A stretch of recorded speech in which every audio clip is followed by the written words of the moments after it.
Loading. System update. You are now part of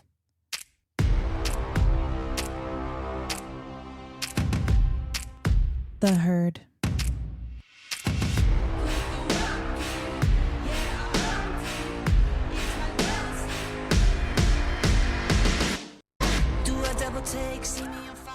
Hi guys, welcome back to Loading Her. I'm Haley Binkley. I hope everyone has had a good week so far. I have officially launched Loading Her to the world, and that was fun, and I appreciate all of the feedback that I've gotten from everyone. It's been so awesome. I was extremely nervous to share Loading Her with the world because I didn't know what to expect.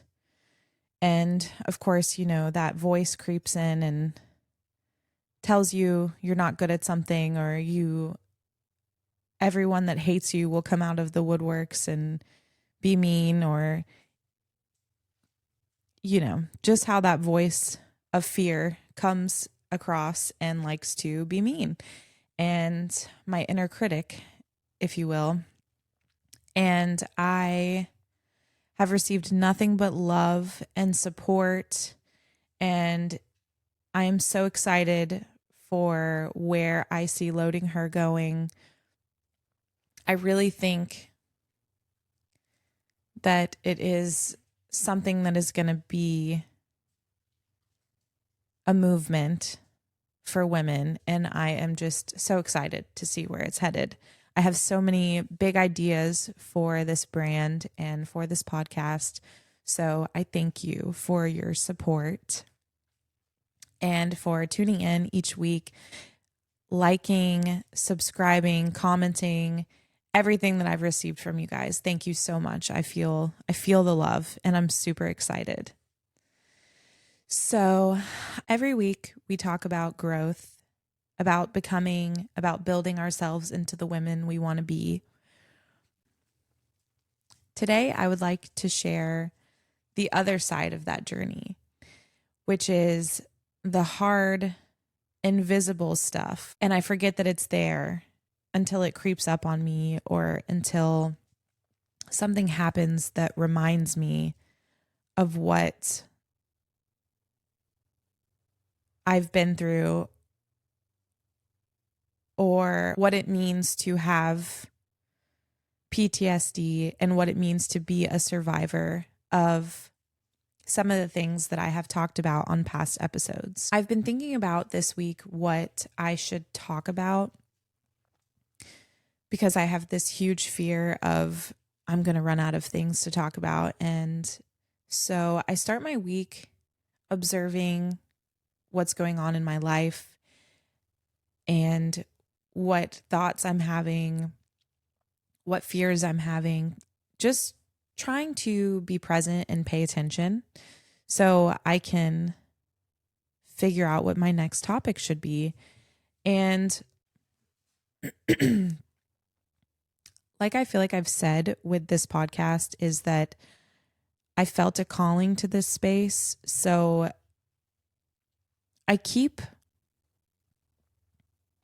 just kind of letting the universe guide me through my topics and through things that I feel a calling to, and also to things that I wish that I had somebody to talk to me about when I was going through the hardest parts of my life, and things that I was struggling with and continue to struggle with. So I want to talk about PTSD. And for me, that looks like many different versions of PTSD, because I think I have been through many different versions of trauma, different levels, if you will. So, as I told you guys, my survivor story, surviving through not only my attack, but some abusive relationships, I now live with PTSD. And before I get into what I want to talk about today, I would like to make it clear that I'm not a therapist. I'm not a doctor. I'm just sharing my experiences with you guys. And I hope that it connects with someone else out there who might feel the same. So consider this a safe space and not medical advice. So I would also, with that being said, like to give a gentle heads up. This episode might touch on some sensitive topics. If you need to take breaks or skip around, please do whatever feels right for you. So, what exactly is PTSD? PTSD stands for post-traumatic stress disorder. It is a mental health condition that can happen after experiencing or witnessing something traumatic. People often think of soldiers or war when they hear PTSD, but sadly, it is a true story for many of us. And it can also come from abuse, accidents, sudden loss, natural disasters, or even long-term stressful situations. So it shows up differently for everyone. Some people have flashbacks or nightmares. Some avoid certain places or people. And some are constantly on edge or are hyper aware. And sometimes it looks invisible, like you seem fine on the outside, but inside your body, you're in survival mode. And for me, it doesn't show up every single day. When it does, it's real. And it's taught me so much about myself in my healing journey. So that's what I want to dive into today. For me, PTSD is silent.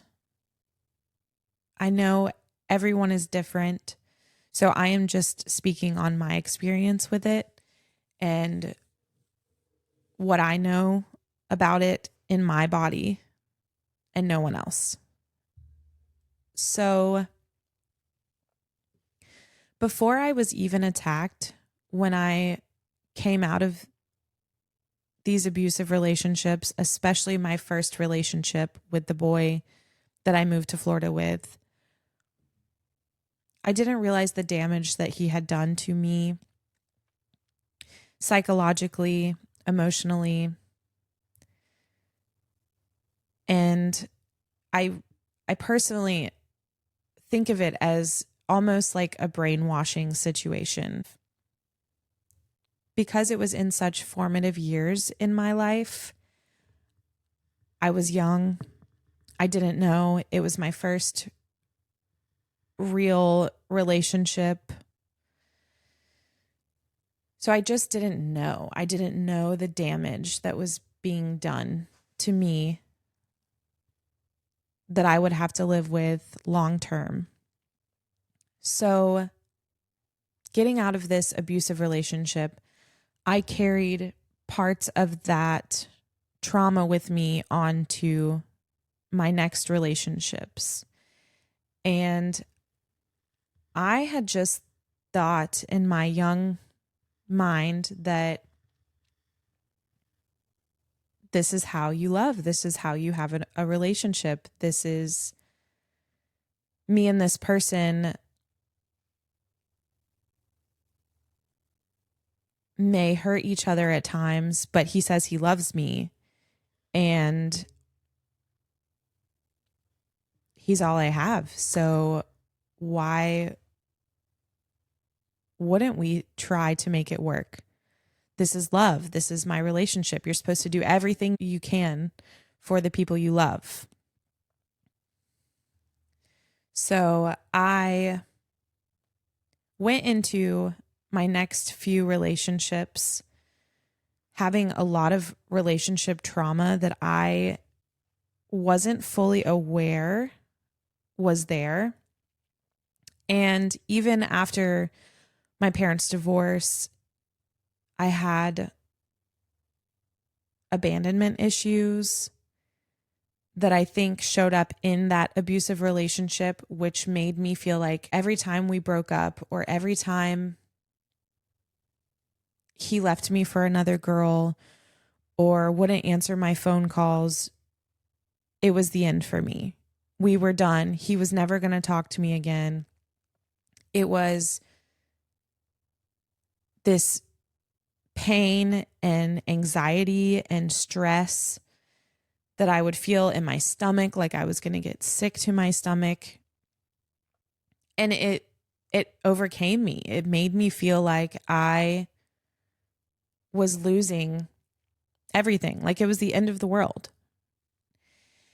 And I think that person used it to their advantage because it was very obvious how much I cared for this person. It was very obvious how much pain I was in when this person would hurt me. And I really think that that person enjoyed having me obsessed, essentially.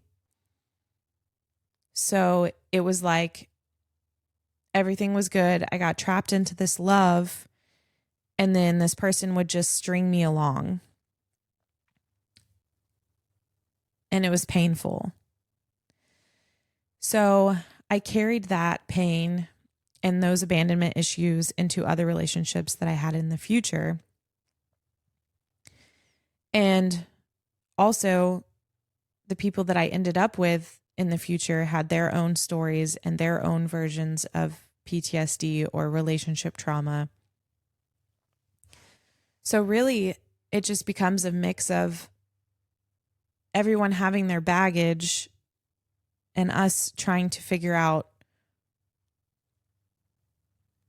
how to be in a relationship with someone who has this baggage. And sometimes that can come across as being clingy. For me, that's absolutely how it would come across, is that I was clingy and controlling because I just needed to feel safe. And it was almost like this feeling of stress, very high stress for me, trying to figure out where I was safe and if this person was going to stay, if they were going to leave, if they were going to make me look stupid by cheating on me, if they were going to go behind my back, if they're laughing with someone at me behind my back because they're cheating on me or having a secret relationship with someone. And that is something that I have carried through a lot of my relationships up until the relationship that I'm in now. Even the beginning of our relationship, I was like this. Granted, there are other details that led me to feeling this way. Obviously, my body knew that a lot of these environments that I was in were unsafe. And it was hard to differentiate between my anxiety and my body being like, no, we got to get out of this. This isn't where we need to be. This could potentially hurt you. We could end up heartbroken again. Because a lot of my trauma, relationship trauma, comes from the fear of feeling heartbreak again. Heartbreak has many different forms. One of the times that I've had my heart broken, I was listening to a podcast about heartbreak. And I can't remember the name of the podcast because this was a few years back, but I remember my heart was broken. It hadn't been broken like that in a while. So I obviously had the tools from feeling heartbreak in the past, knowing that feeling, thought I was far away from the feeling because I had been single for so long and didn't really let anybody in close enough to make me feel that pain. So when my heart broke this last time, a few years back, I just remember I couldn't eat, I couldn't sleep. But when I did sleep, it was like the only relief that I could find. And I would just, the most I could do was pick myself up, go outside, and lay in my yard in the sun. Because the podcast that I was listening to about heartbreak was saying like vitamin D will help, getting fresh air will help. And so I just remember being so devastated and hurt. And I was doing anything that I could to not feel this terrible pain of losing someone that I loved. And in this podcast, she was talking about how your brain doesn't differentiate the pain of, I'm sorry, Wallen. No, sir. I'm sorry, my dog just picked up one of my shoes and carried it over to his bed right in front of me just so he could lay with it. He's not even chewing on it. But she said your brain doesn't differentiate the pain of losing someone from heartbreak and the pain of losing someone from death. So it is like you're overcome with grief either way because it feels like a loss and it feels scary.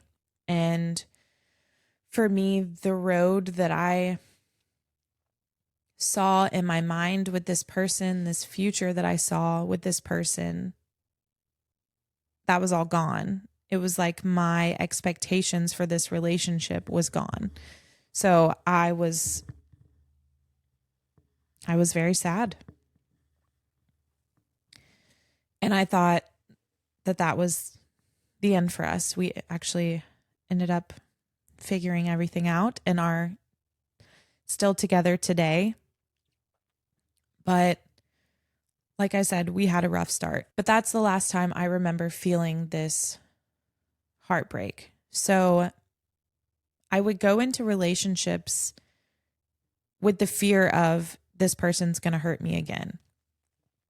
And I would do everything to try to, for one, not look stupid. That was one of my biggest fears, was like somebody's going behind my back, making me look stupid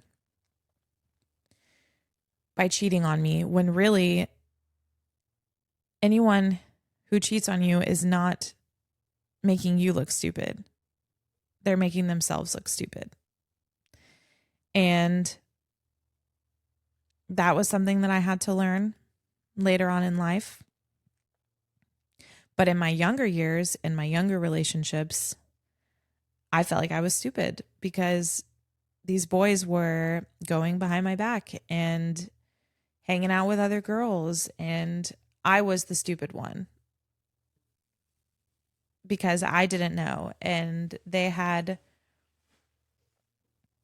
inside jokes, or they would post pictures on their Facebook of them all hanging out, and I had no idea that they were together. And it was just, it was the mind of a child, you know, you you live and you learn. And I really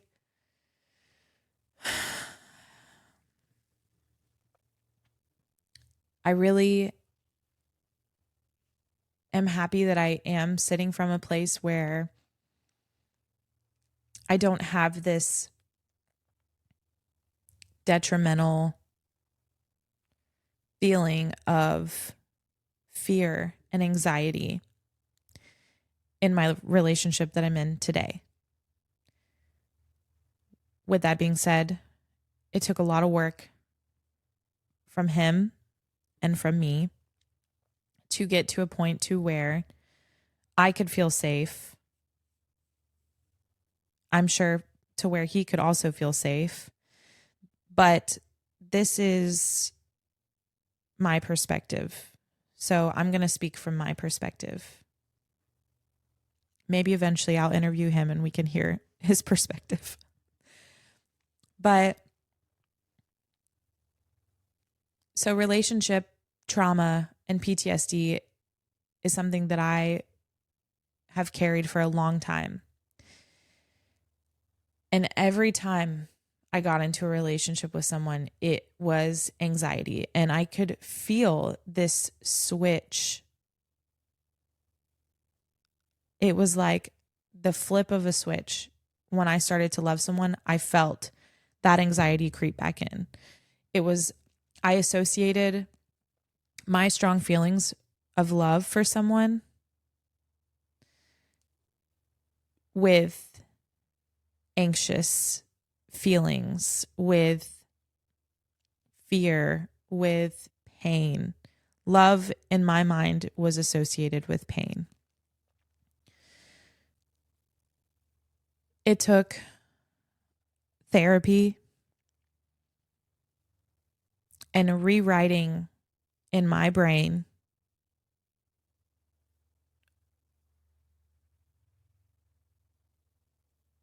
what trust meant. Because it took for a long time, trust was a very foreign concept to me. I remember talking to my therapist about trust, and she was like, you just have to trust him. And I was like, what do you mean?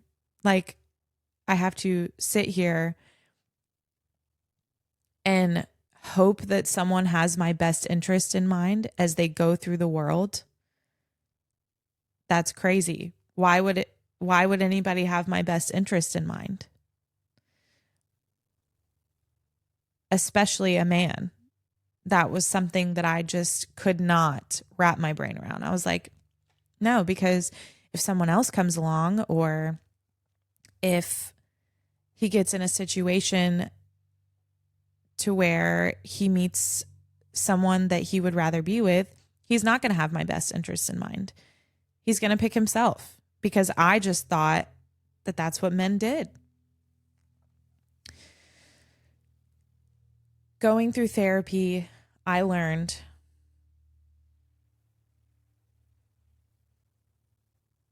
how to rewrite trust and what that looked like for me. It's almost like I had to be able to picture what the road in my brain, I picture it as a road. Like, you have to be able to picture your life not only with this person. For me, this is what worked. But I had to be able to picture myself with this person that I love so much, and our life together, and how happy we're going to be in our future, and kids, and whatever that may be for you. And then I had to be able to picture what my life without this person would look like, and how I would be okay, and it wouldn't be the end of my life. The life would go on if I didn't have this person. If they chose not to be with me, if they chose to be with someone else. I'm not saying that's the road that I had to take, but I had to know and trust myself that I was going to be okay if something happened, if I lost this person. It's not the end of the world. Like, yes, your expectations might have been one way and you're having to go this other way, and that hurts. But knowing that you can trust yourself to be okay without someone, that gave me a little bit more peace. It gave me more trust in myself and more confidence. To be honest, it helped me see that I would be okay if something happened and this person chose not to be with me anymore, or chose somebody over me, or decided that I wasn't something that aligned with their life anymore. So that took a lot of the fear out of it. I do still live with anxiety in the form of, now that I've found this person and it feels safe and like a healthy environment where I look forward to being at home with this person, or we can go out and do stuff and separately, and it doesn't feel like he's going to go do something wrong.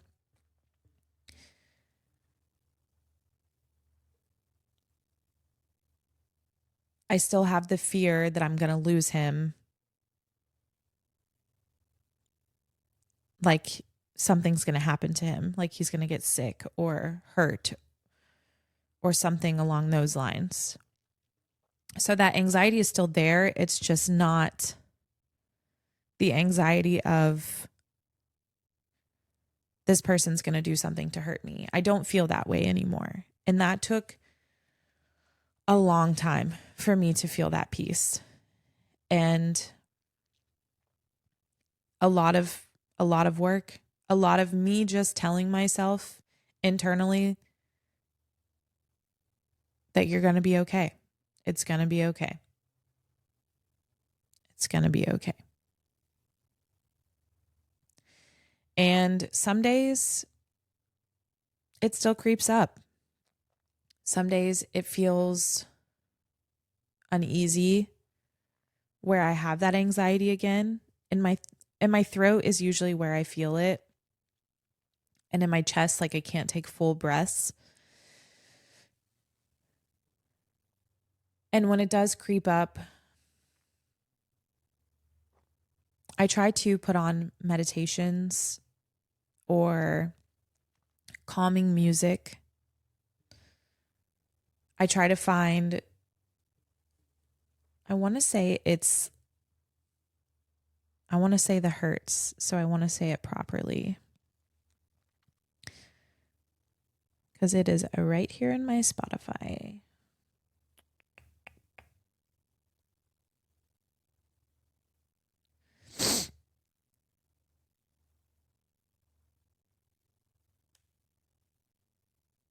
Sometimes I'll do rain sounds, and that helps. And let's see, 432 hertz. I've tried different ones. This is a playlist, so I just kind of go through and I just try to breathe and get that anxious feeling out of me. I do think that I have social anxiety,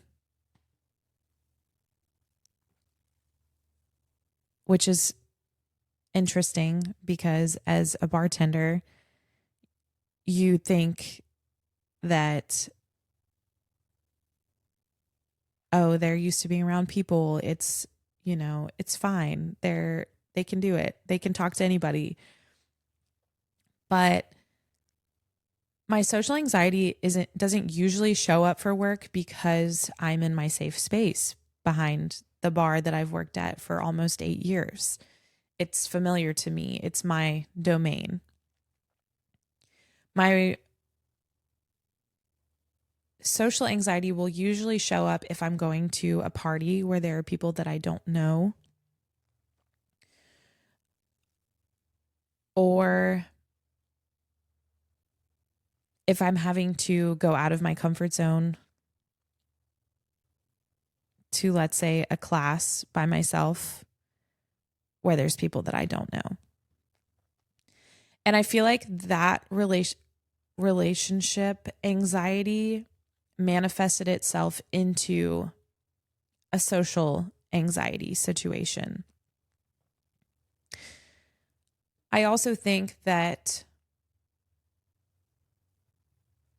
the PTSD from my attack shows up as a social anxiety situation sometimes because people are unpredictable to me. And sometimes I get scared about the possibility of what somebody is capable of, especially in public situations or situations when I'm walking by myself in a parking lot or at the bar alone. I'm not usually alone at the bar, but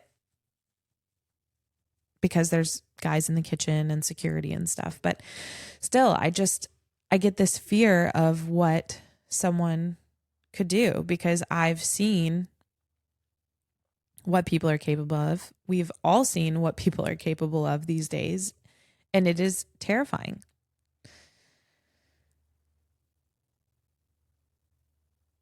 My PTSD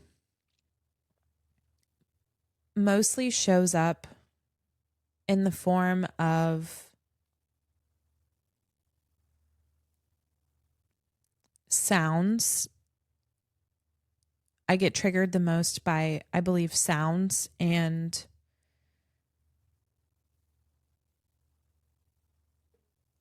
I don't want to say loss of control, but that's what's coming to mind. A feeling of being out of control.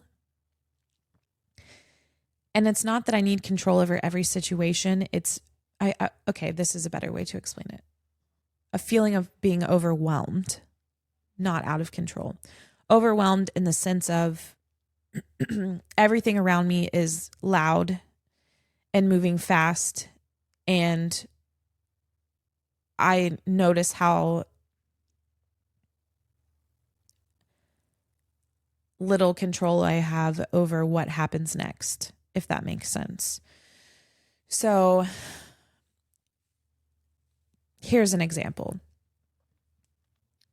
After I was attacked, had to have been a year or so after, I went to a bar with my sister and some of our friends, and a fight broke out.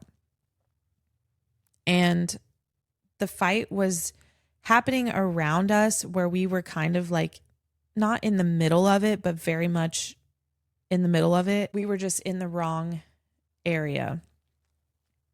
And the fight was just kind of closing in on us in a way. This is just how I remember it. So I just remember dropping down to fetal position and crying because I was triggered. It was loud. I lost control. And it's now I notice it when it's about to happen. And I really think that is how PTSD works for me, is it never really goes away. You just start to notice what it feels like when you're either A, about to have a panic attack, or B, you're triggered and you notice. And it's like, you're about to freak out. For me, freaking out is crying and sometimes hyperventilating.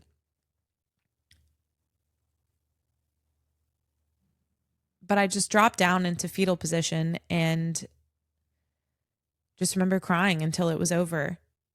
And that is not my personality. That is not something that my sister has probably ever seen me do.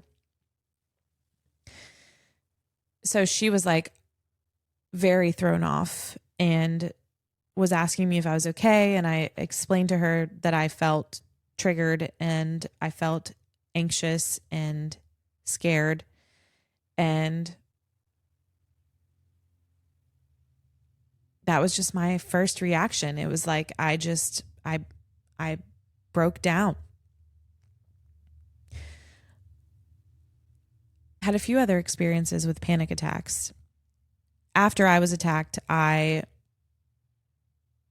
thought it would be a good idea to go to the shooting range and learn how to shoot a gun that my boyfriend at the time had purchased for me as a gift, and I was super excited about it. I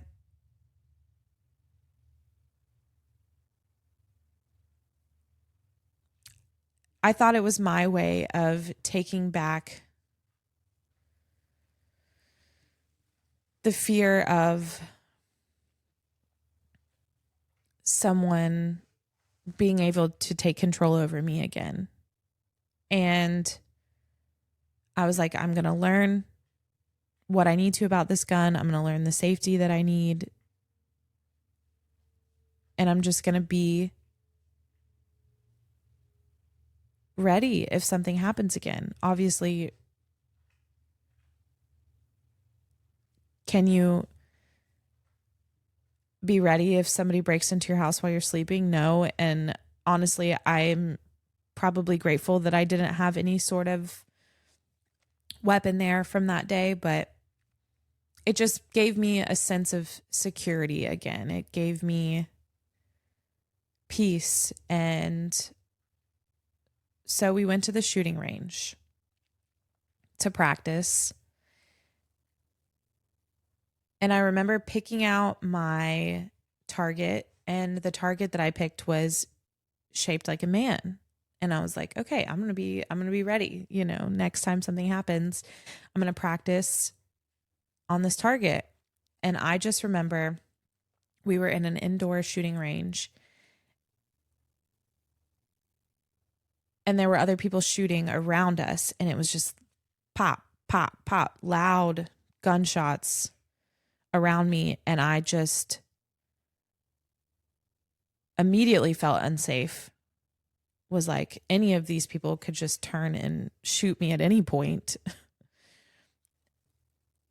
And I was triggered. And I went outside, and I remember having a panic attack in the parking lot and not being able to breathe and having to talk myself down from this panic attack. And it was just so sudden, and I wasn't expecting it. And I had only ever had one other panic attack. So I didn't know. I knew it was a panic attack, but I just didn't know how to calm myself down. Another time, I was at a Christmas party, and one of my friends hugged me and squeezed me too tight. And I don't know if it somehow cut off my airway or made me feel pressure or like it was hard to breathe. And immediately I had to leave this Christmas party and go outside and try to catch full breaths. And I realized that being restrained, essentially, because of my attack, creates a triggering moment for me. So I've had to file away these moments that trigger me. And sometimes I get surprised and have new moments that trigger me and make me feel unsafe again. And it's not like I feel unsafe in my mind, like, oh, I'm unsafe. It's like my body feels unsafe and I react without thinking. Now that I have lived with PTSD for, let's see, 6-ish years, I don't want to say it's become easier, but I notice it more. And my most recent triggers, because this has now happened a few times, but my boyfriend and I were watching a movie or maybe it was a show, and someone was getting attacked or beaten, and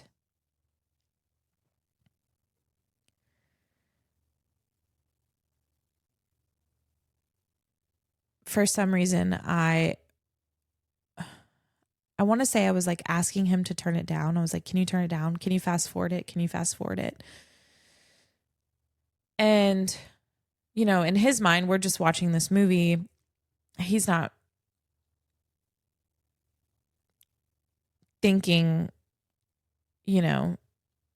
what's going on in my mind. Now he thinks like that. But at this time, he hadn't seen me triggered before, and I don't want to say that he hadn't realized that I had PTSD, but I just don't think that it was something that was very obvious, because it just shows up randomly. It's not something that just is a part of my everyday life. Sometimes it is, but most of the time it sneaks up on me. So I remember asking him to turn it down or fast forward it or something along those lines, and getting really upset that he was focused on the movie and not noticing that I was freaking out. And I started crying, and I want to say covering my ears and my face and like really reacting. And he finally like paused and was like, are you okay? Like, what's going on? And it completely caught him off guard.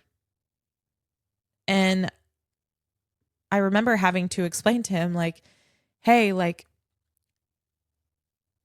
I know that I've been attacked before, but I still live with PTSD. And a lot of the times it shows up and I don't even realize that it's going to show up years later.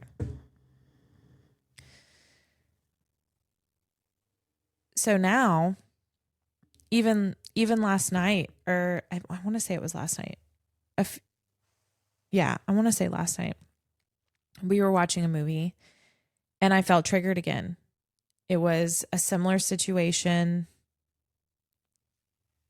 a show that I probably shouldn't be watching because I get triggered, but I just remember asking him to turn it down, and he wasn't paying attention because he was watching this movie, like he didn't hear me. And this time I removed myself from the room. I just got up, went to the bathroom, took myself out of it, because I felt that feeling again of, I'm going to freak out. I'm going to cry. It's going to be a thing. And I don't want to make it a thing. I don't want to have to make him feel hyper aware when we watch these movies, even though now I do think that he is. And he knows that there are certain things that I can't watch or hear or see because they trigger me.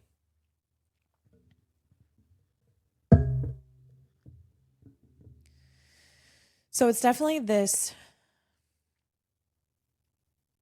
dark cloud that exists in the background. And it does affect my confidence and how I see myself.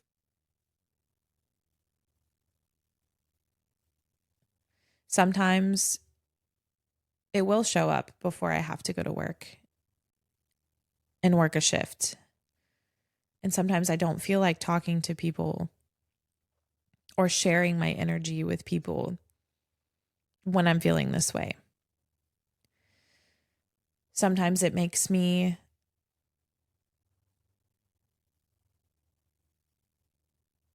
scared to be a part of new situations like let's say a party with people that I don't know,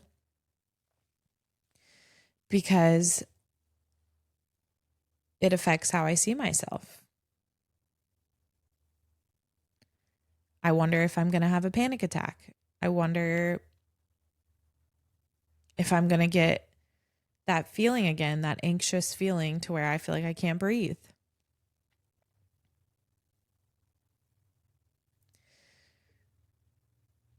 PTSD shows up for me in how I trust people. It makes me hyper aware of what could go wrong. And sometimes that makes it harder to fully relax and just be in the moment. I have started to wear earplugs in situations like movie theaters and at work because one of my main triggers is sound. I used to think that anxiety was something that people talked about for attention.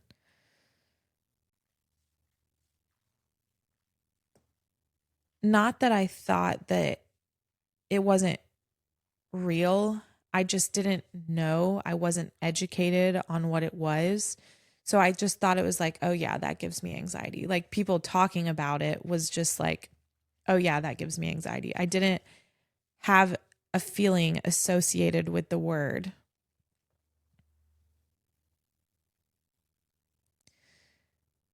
Because of my trauma, relationship, attack,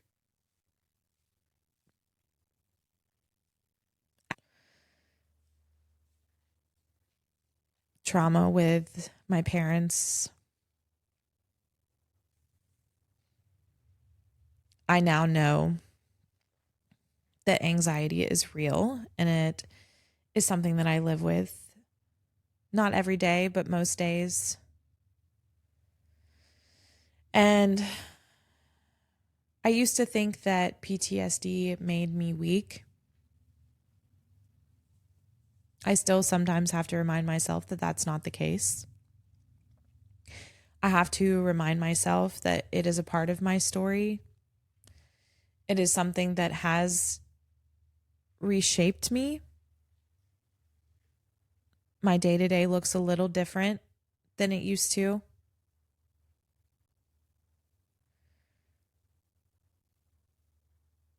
But it also makes me thankful. And it also makes me feel more connected to my body because I am learning more about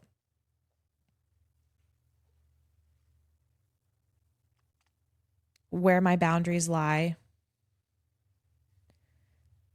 what makes me comfortable, what I'm willing to put up with. PTSD, anxiety, trauma. I feel like we hear these words every day, and I'm happy that we talk about them. I think that it is something that a lot of us live with, most of us, if not all of us. And I feel people are starting to talk more about it. And I think that's amazing. I think that there's no reason that we shouldn't, because it is the human experience. It is part of life. We go through things that hurt us and we pick ourselves up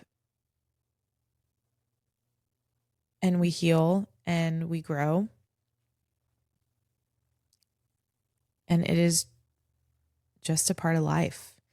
And there's no reason we should be ashamed for feeling and for being human and for being scared.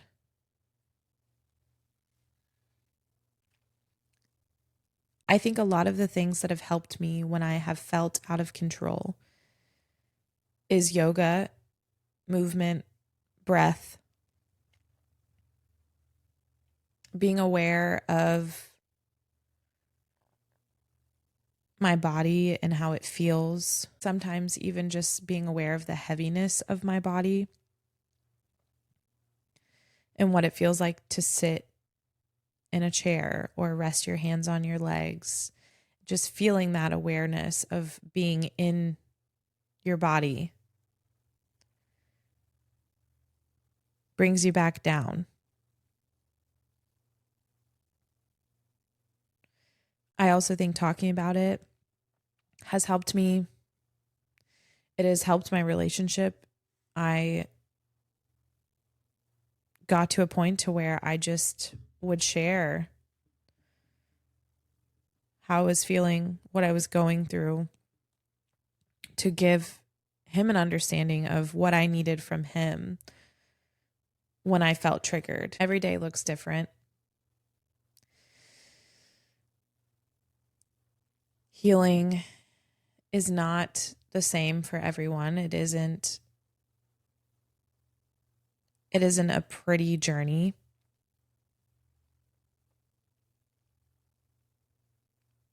There are days that I feel powerful and strong, and there are days that I feel like I'm back at the beginning. But both are okay, and both are a part of my story. I now use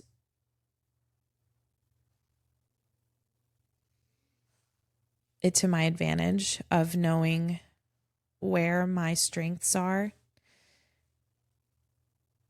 where my weaknesses are,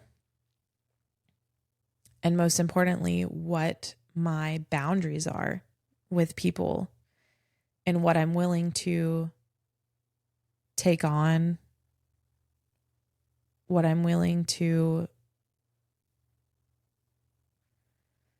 carry for other people, and really what my boundaries are for myself. The alone time that I need, self-care, journaling, moving my body as often as I can.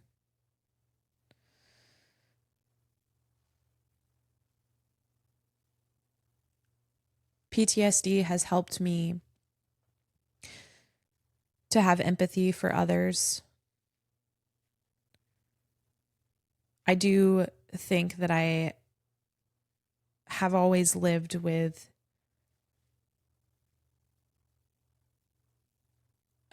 I want to call it severe empathy, because it is heavy sometimes. I feel for other people, and I sometimes will take on their pain as my own, which is why I feel like I have to set boundaries sometimes. But I think we all have invisible battles with ourselves. And that is one of the reasons that I am starting this podcast. That's what I want Loading Her to be. I want it to be about empowerment. Not that that means that we don't struggle sometimes. It means we show up for ourselves even though we're struggling, even though it feels heavy. And to me, Loading Her is turning my pain into power, my scars into stories, and refusing to let the hard parts define me.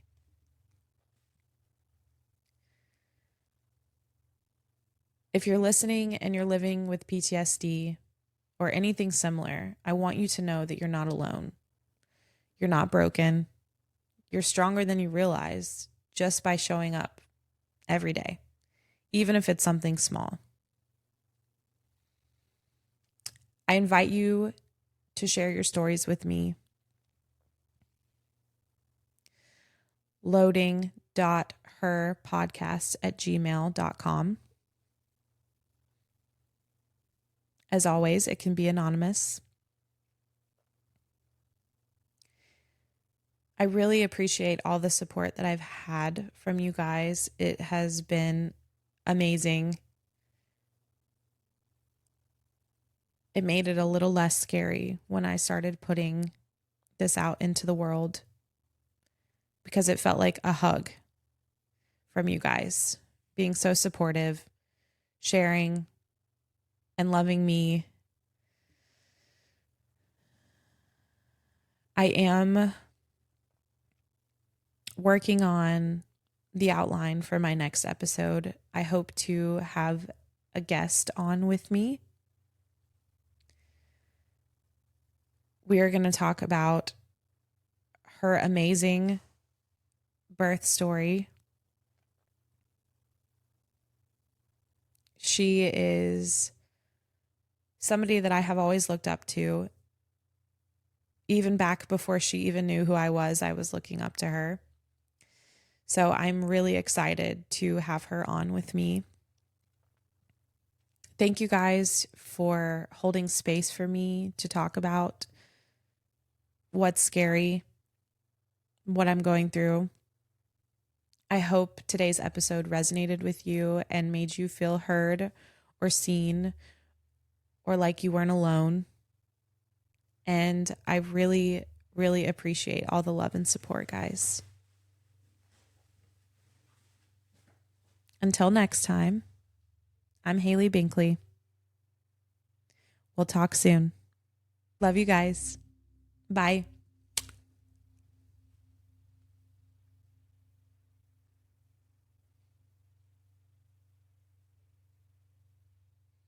System update. You are now part of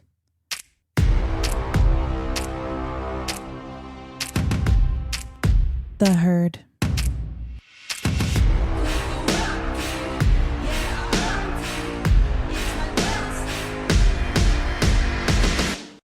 Do a double take, see me on fire, see that I can't break.